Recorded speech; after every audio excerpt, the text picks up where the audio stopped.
I baked it for 60 minutes, and all I'm going to do now is let it cool down. So I'm just going to take my little knife and go around the edges, and then we'll dump it onto a rack once it's cooled down a little wee bit.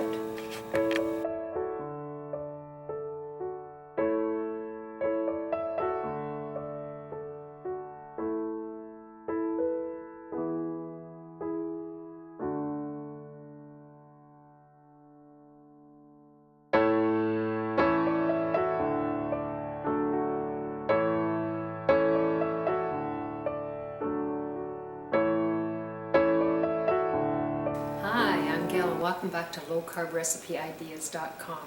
Today we're going to make a low-carb bread. I'm experimenting with this one. It's someone else's recipe, and I'll reveal it at the end as to whether or not I think it's a good bread. And it's a almond coconut flour bread. So let's get started, and I'll show you how to make it. I've got myself a smaller bowl, and I'm going to put in 5/8 cup of melted butter, and this is salted butter, and 5/8 cup works out to be about 10 tablespoons of butter. Then I'm going to add in a tablespoon of honey. Now I hope you don't frown when I tell you I'm putting honey in there. It's such a small amount. It's healthy, it's good for you, and the carb count isn't high at all on this. I'm going to have to get something to get this cleaned out because I don't want to waste my honey. And this is natural honey. It's actually from a place not too far from us where I got it from. It's very nice, and I'm sure you can get yours local too, and it's all real, quite sticky. The melted butter will help soften up the honey. And then we are going to add in 1.5 tablespoons of apple cider vinegar. So I'm just going to mix this up a little bit, and I'm going to set it aside. And then I have another bowl here that I've got 8 eggs in it. So I'm just going to mix these up.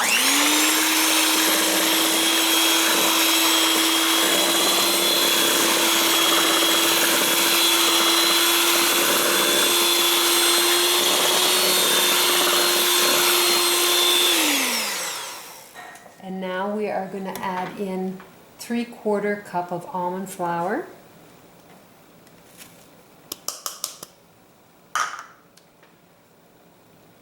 And 3/4 teaspoon of baking soda. There we go. And then I'm going to add in a 3/4 teaspoon of salt. And I'm using Himalayan salt. You can use sea salt, any kind of salt that you desire. So I'm just going to kind of mix my salts and baking soda in with the almond flour. And now I'm just going to use my mixer and mix it up.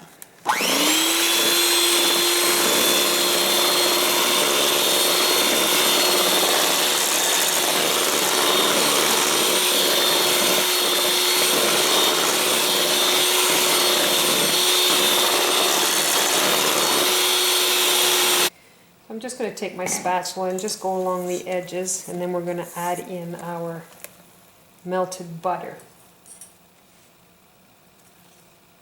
and all the other stuff that was mixed in together. So I'm going to stir this up a little bit, and we'll pour it in.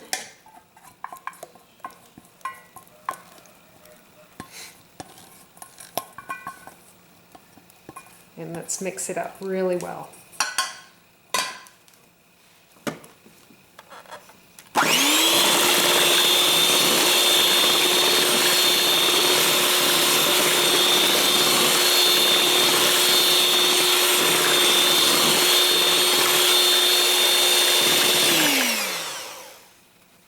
Okay, so the next thing we're going to do is we've got to add in our coconut flour. So I've got 2/3 of a cup. And I'm going to use my little sifter because I want to sift it. Get it in there. There we go. And I'm just going to sift it in here, and you're going to find with coconut flour it absorbs moisture like crazy. So we're going to I'm not going to use my electric mixer on this. I'll use my hands. I got a couple that are little chunks here, and I want to break them up. There we go. So we're just going to mix this all up.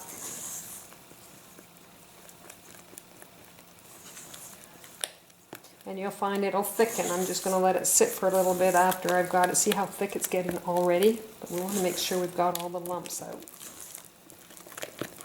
You can use your hand mixer if you want, or your electric mixer. I just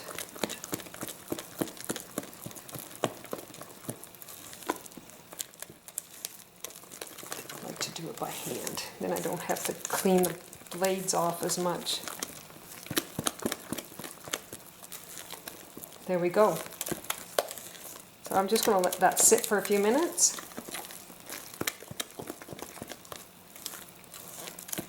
And then we'll pour it into the ovenware dish. Just going to set that aside for a minute, and I've got a loaf pan here, and it's approximately 8.5 by 4.5, and it's all set to go into the oven. So I've just got a little bit of parchment paper, and I'm just going to put some butter on the parchment paper, and I'm just going to grease the loaf pan. Make sure you get them in the corners so that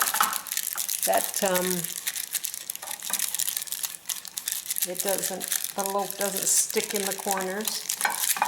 Lots of times what I do too, especially if I'm making cakes and stuff, I'll take a piece of parchment paper and I'll cut it to the bottom and put it on the bottom of the loaf pan or the cake pan or whatever. So when you just have to take the knife around the sides and turn it upside down and it just falls right out. But today I'm just going to put in the butter, and hopefully it comes out as nice as it usually does.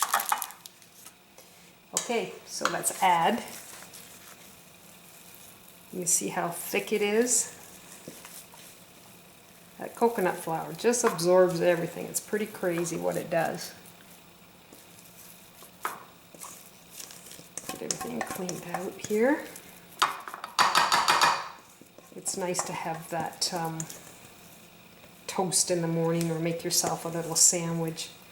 And it's not perfect. It's not a perfect loaf of bread like you get with white bread, like with real flour and stuff.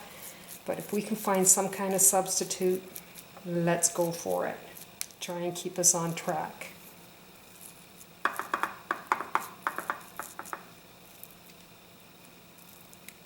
There I am, getting my fingers dirty again.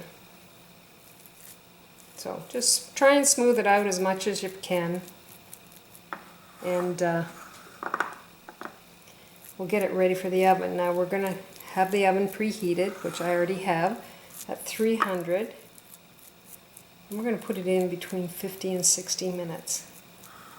And then we will get this baby out of the oven and let you know how it tastes. There we go. Okay. I baked it for 60 minutes, and all I'm going to do now is let it cool down. So I'm just going to take my little knife and go around the edges, and then we'll dump it onto a rack once it's cooled down a little wee bit. So we're just going to tip it over, and hopefully it falls out. And if it doesn't fall out, I'll have to work on it a little bit. There we go. Perfect. Oh, she's still steaming too. So I'm just going to let that sit and let it cool right down.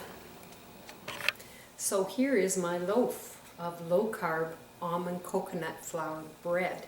It's quite nice. It rose nicely. You're not going to get humongous sandwiches. It's almost like you can make a half a sandwich when you're doing it. Now this is the end piece, and I didn't put anything on it. It's still a little tiny bit warm, but we're going to take a bite.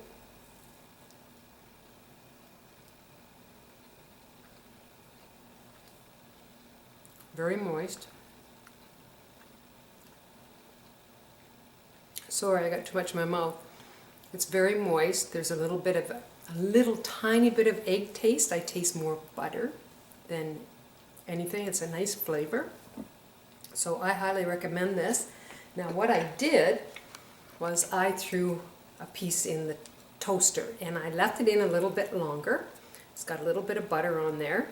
You can see there, I got a little dark on the edge, but I'm going to take a bite as a toast.